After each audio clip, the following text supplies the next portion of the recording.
এই অঙ্কটাকে বলেছে কোনো 1500 টাকা লিস্টেড প্রাইস, অর্থাৎ ধার্য মূল্য 1500 টাকা, তার 20% ছাড় দেওয়া হয়েছে।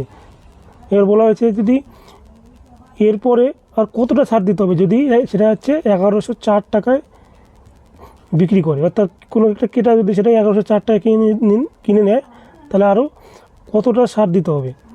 তাহলে এটা এইভাবে করা যেতে পারে, লিস্টেড প্রাইস 1500 টাকা, ঠিক আছে, 1500, তো এটাকে 20% ডিসকাউন্ট দেওয়ার পর এটা বিক্রি হবে হচ্ছে 80/100 করতে হবে, ঠিক আছে। 20% ডিসকাউন্ট দেওয়ার পর এটা বিক্রি হবে 100, 0 কেটে যাবে, 0 কেটে যাবে, 8 15 120 আর 0 মানে 1200 টাকায় বিক্রি হবে। এটাকে 1200 টাকায় বিক্রি হবে। এবার কি বলেছে,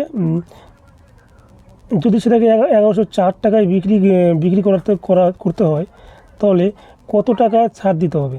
আর ক্রেতা যদি 1104 টাকায় কিনে নিয়ে যায় তাহলে 1200 থেকে 1104 বিয়োগ করব, 1104 বিয়োগ করলে হয়ে যাবে হচ্ছে 96। তো এবার তাহলে তার ডিসকাউন্ট কত দিতে হবে, 96, পরবর্তীতে কত টাকা হচ্ছে 20% ডিসকাউন্ট দেওয়ার পর কত টাকা হয়েছিল, 1200 টাকা হয়েছিল। কারণ কি বলেছে মানে এই অতিরিক্ত ছাড়ের কথা বলে, তার মানে অতিরিক্ত ছাড় কার উপর হবে, সেই 1200 টাকার উপরে তো অতিরিক্ত ছাড়টা হবে, তাহলে সেটা 1200, ঠিক আছে।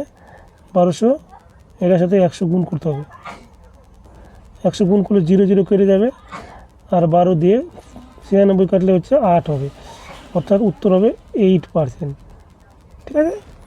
তা উত্তর কোনটা হবে, 8%, এই নম্বরটা উত্তর, এই নম্বরটা উত্তর। ধন্যবাদ। যদি কোনো সমস্যা থাকে তো অবশ্যই কমেন্টে জানাবে, বা অন্য কোনো যদি অঙ্কের প্রবলেম থাকে, যদি বুঝতে না পারো তাহলে কমেন্টে করলে আমি সেটা নিয়ে একটা ভিডিও বানাবো।